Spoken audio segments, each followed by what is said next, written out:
Hello, my name is Kirk Borger. I am the library director at the Riverview Public Library. And today we have Joe Agrusa. Thank you for coming in today, Joe. My pleasure, thank you. Joe is the father of Jerry Agrusa, who lives in Riverview and has lived in Riverview for 20 plus years, correct? Yes. Joe, you live in Brownstown right now. Exactly. How long have you lived in Brownstown? Since 2002. And where did you live before that? Bradenton, Florida. How long did you live in Florida? 18 years. I retired in '88 from Michigan Bell and Ameritech, and health was failing, and we moved back to be with the family. Where and when were you born? I was born on February 28th, 1930, on the east side of Detroit. What roads? While I was born on Van Dyke and Gratiot, but my childhood days I remember from Fisher and Gratiot. Still on the east Van side, Dyke, though. Gratiot area. Still pretty much on the east side. Yes. What were your parents' occupations, and how many siblings did you have? My dad was worked for Ford's for 38 years. My mom was a stay-at-home mom, raising 4 children. Did you have how many sisters and brothers did you My have? sisters, 2 sisters were older than me, and my brother was younger than me.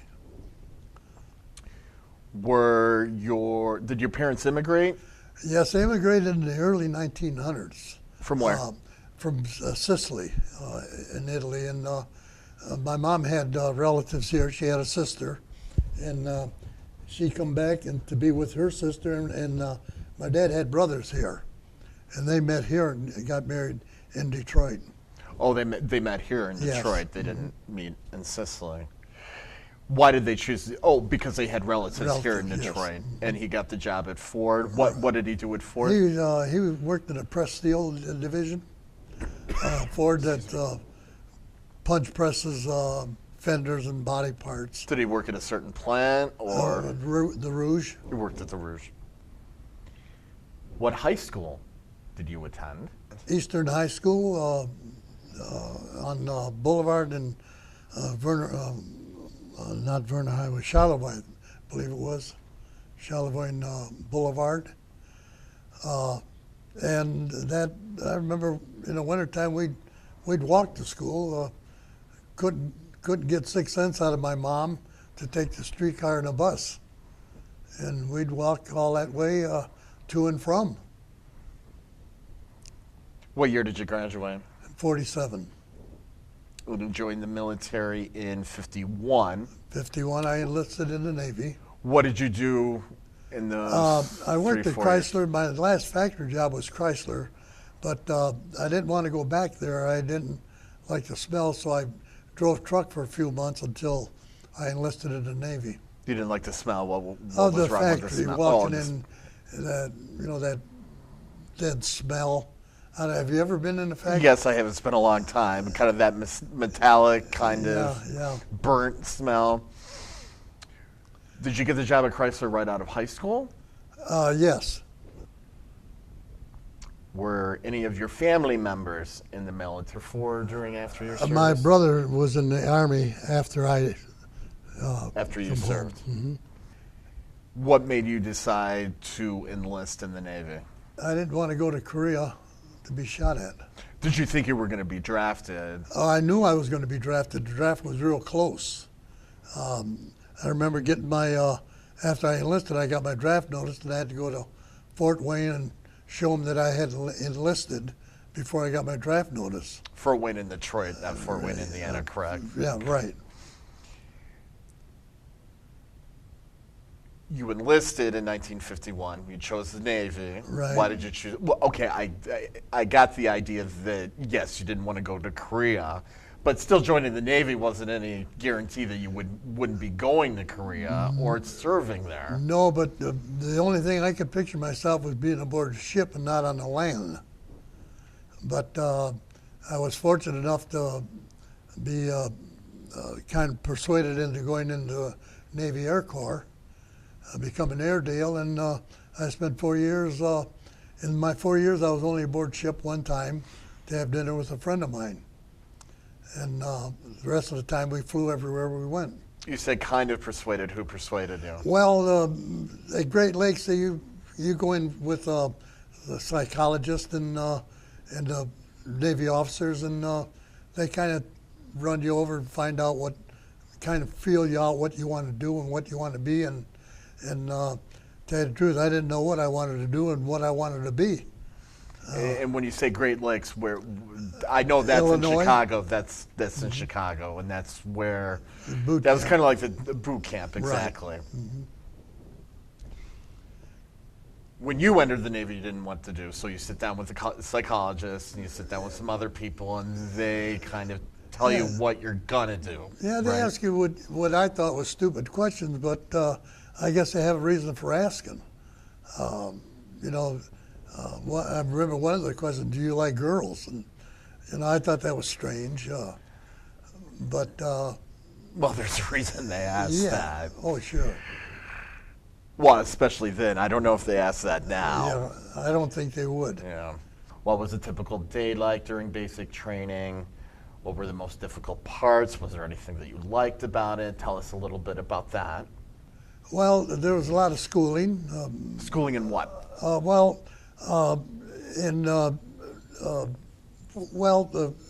small arms, rifles, a lot of marching. You march to dinner, you march to breakfast, you march to lunch, you march back again. A lot of marching and a lot of classes. History of the Navy, just different subjects. Was there anything that you felt that you didn't like about basic training? No, I enjoyed it. And I asked this of all the veterans that I interview, especially if they got into the Navy or the Marine Corps. Could you swim? I swam a little. But before you entered the Navy, or did they teach you to swim? Well, now I knew how to swim a little, enough to keep from drowning. But in the Navy is when I learned how to swim. They teach you to take if you're in the ocean, you take your dungarees off, you tie a knot into each leg, and then you pull it over your head, trap air in it, and it would keep you afloat for a while. Hopefully somebody would pick you up by then. But yes, and it was just a humongous swimming pool that I learned. Well, you can imagine Great Lakes, the companies they have there. Mm-hmm. How long was your basic training? 13 weeks, I believe it was. 13 weeks, and what, did you have any specialized training? Well, you learn how to fight a fire. You learn how to shoot different rifles, guns, pistols, just around about everything in the service. What were the most difficult parts of basic training for you? Basic training was the first time being away from home. Of course, that's with just about everybody back in my generation. But it was a good group of people I was with, and we got along real well. Yeah, I meant to ask you, had you been out of the state before? No. The furthest I've ever was Mackinac Island. They assigned you to be basically a metal worker, or what was the... Well, I didn't find out what I was going to be. Metalsmith, sorry. A metalsmith until I got in Rhode Island. That's when they kind of take you and steer you to where they think you're going to be the best, or where they need you the most. Mm-hmm. Why did they think they chose metalsmith? I have no idea why that was my profession to be, but outside of being in the crew, which I never was, I was just a ground crew. But friends of mine were radio men, and one was a radar man, and the different places. But I was never one of those. One of the crew members. Now, tell us a little bit about what a metalsmith does. A metalsmith has in charge of the skin of the plane, the aluminum skin, the hydraulics, and the tires. If the tire has to be changed, we change it, put a new one on, or if there's a tear in the skin of the plane, we repair it, and take care of the hydraulic system. Now, what kind of plane was this? It's a P2V2, a submarine, anti-submarine plane. So there's a lot of radar equipment on this Radar plane. and sonar boys, and yeah. How many people were in the crew on this 7. plane? Did you fly in it very often? Not as much as I would like to. We flew some whenever, if there was a plane that needed work on, we weren't allowed to fly. We stayed there until it got up. If all the planes were up in flying condition, then we would go up, get permission from the skipper to go up and go up with them. You were assigned to Rhode Island. Where did you go after Rhode Island? I stayed in Rhode Island for 4 years. Well, you were permanently based in. Right, that was our Navy. Right, exactly. Quonset Point, Rhode Island. And the tour of duties that the first tour of duty was we deployed to Newfoundland, which in January was, I didn't think too much of it. It was cold, and that was for 6 months, and then we come back to Rhode Island,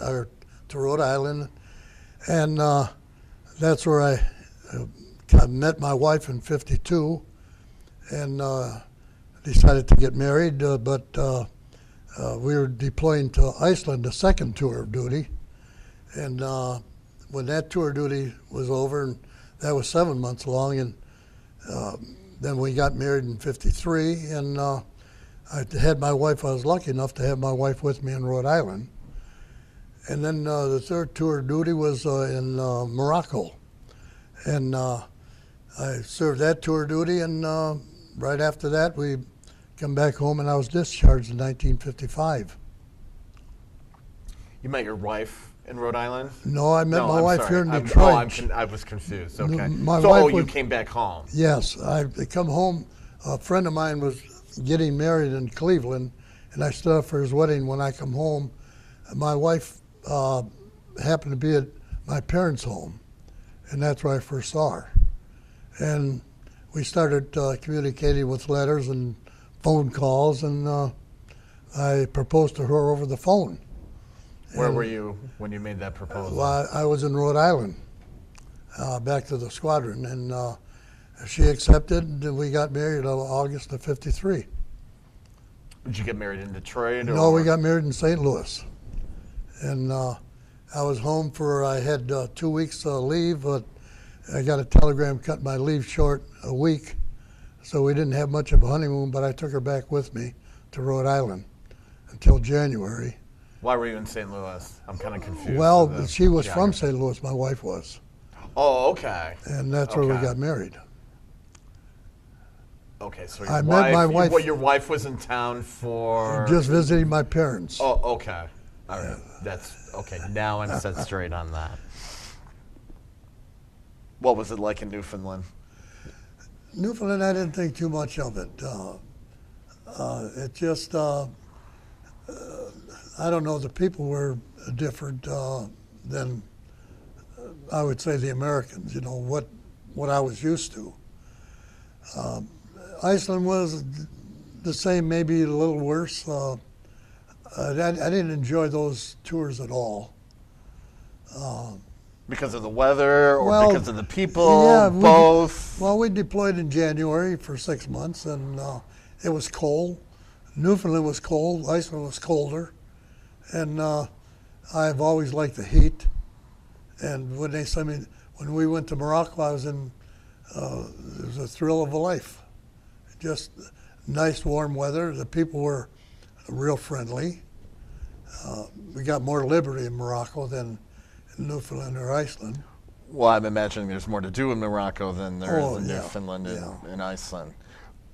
When you were on Liberty, well, let's just start with Newfoundland. In Newfoundland, when you did go on Liberty, what did you do? We went out a couple of times. We go into town, and we'd probably end up in a bar and have a couple of drinks and look around in the town, and then we'd go back to the base.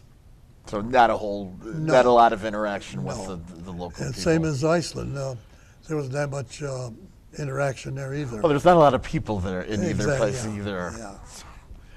When you did fly, what did you do on the plane? I just cooked the meal and made coffee. There's not much I could do up there if something went wrong with the tire or. You could actually cook meals on the plane? Oh yeah, we had a little electric stove. Oh yeah, because they were 10, 12-hour flights. And a lot of times they didn't eat because of either turbulence in the air or they just weren't hungry at all. When you went to Morocco, did you go on maneuvers or was there any other Navy that you worked with when you were in Morocco? Well, there was the English squadron there. We were on an air base. English had a squadron there, and we had a few training missions with them. You know, go out and look for them or try to find them or, you know, whatever. But the country, the people were just great. They treated us well, respected. The only bad thing is they had the Arab settlement, what they call the Medinas, and you had to be at sundown, you had to be out of it. You had to be out of that district because I guess they had trouble before us. And Port Lyautey was a German base during the war, and they had Morocco? Yeah, Port Lyautey. That was in Morocco. Mm-hmm. Well, the French owned Morocco. The Germans Yes. never occupied it. Well, they had the SWAT stick on a hangar that I can recall. Well, German flying planes may have flown there because for a while Oh, it yes. was the Vichy French. Right. Okay, all right. Yeah. But I remember seeing that for the first time, and the second time I saw that was in Catania, Sicily, when we had operations with the Italian Navy. The SWAT stick is on the hangar with the potholes, and that was in '52. They hadn't bothered to paint them over yet. No, never. Didn't tear them down, and they were still there. Did you have any maneuvers with any other navies? You mentioned. No, just with the Italian Navy that one time only. And I remember going to Catania, and of course they'd go out and try to hide from us, and we'd have to go out and find them. And when we got back from one tour, and the gas was contaminated, that our squadron Fazron, which is a supply company, they shipped us 55 barrel of gasoline. And when we refuel the planes, we'd put the gas through a chamois, because the chamois would collect the water, would go through, and it was contaminated. And I kind of interpreted for the skipper, and for 2 days, and they pulled Liberty, and when we got enough gas, then what they did, they emptied all the gas in 2 planes, and they flew to Naples and picked up Bombay tanks, which were 100-gallon tanks, 2 of them, and they fed the gas back, and we fueled all the planes up, and we come back to Port Lyautey. And then the skipper flew me to Palermo to see my aunt for 3 days because I missed Liberty for when they pulled it. And I remember him saying that Wednesday at noon, we're taking off. If you're here, you're fine. If you're not, you're AWOL, which was fine. But it was one of the highlights of my career, being with my aunt. That now, when the Depression hit, I was born in '30, and my dad couldn't find work, so he took my 2 sisters and myself back to Italy because he had a farm there. And we stayed there till 1932. Of course, I don't remember it, but that's what I was told. And but when I walked in and seen my aunt, it was like talking to my mother. Actually, Italian was my first language until I went to school. and then that became my second language. I was just about to ask you. Yes. I imagine you can Yes. speak Italian. That was your first language. Yes, exactly. And you learned Yeah, English when you. my dad could speak some very broken English, and my mother, she couldn't speak hardly any English. So that was our main language, really. But you were able to speak with your aunt in Italian when sure. you were there. Oh, yeah. Did you ever see her again after that? No, that was the only time. Then she passed, and of course, I've been back with my brother-in-law in St. Louis. We were there twice with him, and then in 19, I can't remember the exact year, I took my wife back for a month. She still has relatives over there. Oh, she's Italian as well? Yes, yes. What year was your first child born while you were in service? 53. My son was born August the 2nd. Can you tell us a little about that? Were you there when he was born? No, Where were you? No, I was in Morocco and I got a telegram from the Red Cross stating that my son was born, and that was a thrill. Yeah, that was like getting married over again. Then when we got back from Morocco, first thing I did was jump in the car and drive to St. Louis and met my son and picked up my wife and son, and we stopped in Detroit, stayed with my family for a couple of days, and then I took her back to Rhode Island with me. How old was your son when you first met him? Oh God, he was just an infant. Well, no, I know that, but how many months? Oh. How many months old was he? Oh God, maybe 7, 8 months. 7 I months. believe. Okay. Well, they grow up kind of fast. Yeah.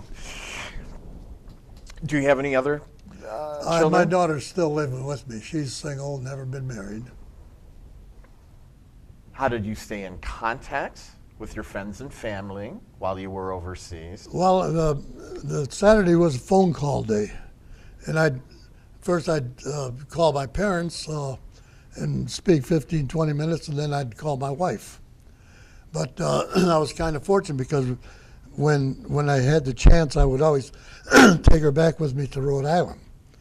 And we spent our young married life in Rhode Island, really. I loved the service. I wanted to stay in and re-enlist, but she wanted no part of it because every 6 months I'd have to take her back to St. Louis, and she'd have to stay with her parents until I got back. In 55, you left the service. Left the Basically, was your enlistment up? Yes, it was in July. And you just mentioned that your wife didn't want you to re-enlist, so Right. that's why you And did not. And we moved back to Detroit. Of course, every year we'd make 1 or 2 trips back to St. Louis to be with the family. That's one thing I never deprived her of, was her family. When you got out of the service in 1955, what did you do? Well, times were hard, jobs were scarce. I finally got a job with Michigan Bell. I guess they kind of felt sorry for me that I was out with a wife and child and car payment, and they said they'd give me a job. And I started there and worked there for 35 years. Retired in 1988 from Ameritech. What have you been doing since 1988? Well, I went through the whole gamut with setting poles to putting up cable and installation, repair, PBX, splicing, and I ended up my career in splicing. Then you retired in 1988, and then what have you been We doing moved to since then? Florida for 18 years, for 8 months. We started out for just 2 months a year and ended up living there for 8 months out of the year. I kind of squeezed her into the 8 months. She didn't like the hot weather too much, but she put up with it. But you liked it. I loved it. When you worked for Michigan Bell, where did you live?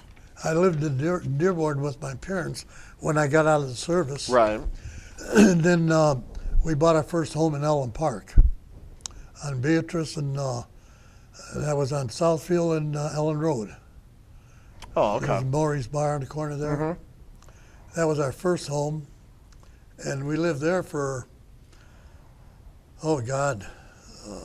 years, and then we moved to Wick and Rosedale in Ellen Park, And that's when I retired. And then we sold that and got my daughter an apartment in Dearborn. And we were in Florida. And when we come back, we bought a condo in Brownstown. Do you stay in contact with people that you knew from your military experience? They're gone. All the closest friends, we were 6, we were like brothers. Every day we were together. The 5 of them are gone. I'm the only one left. Mm-hmm. But when I first got discharged, yeah, we kept in touch quite a bit. Do you belong to any veterans organizations? I belonged to the American Legion. When I first joined, got a job with Michigan Bell, but then I had a chance to work overtime, and quite frankly, I missed a lot of the meetings just because I was working overtime, which I think I had to do, to support my family. Well, working overtime means more money. Yeah. It seems like you thoroughly enjoyed your military experience. I thoroughly did. Like I said, I would have liked to have enlisted and made a career out of it, but she didn't like going back every 6 months back and forth, and I can't blame her. Well, it sounds like she wanted to see you a little bit more often, Joe. Well, sure.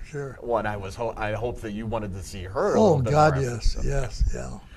All right, Joe. Well, thank you for coming in today and talking with us. My pleasure. And thank you for your service to our country. Well, thank you. Okay.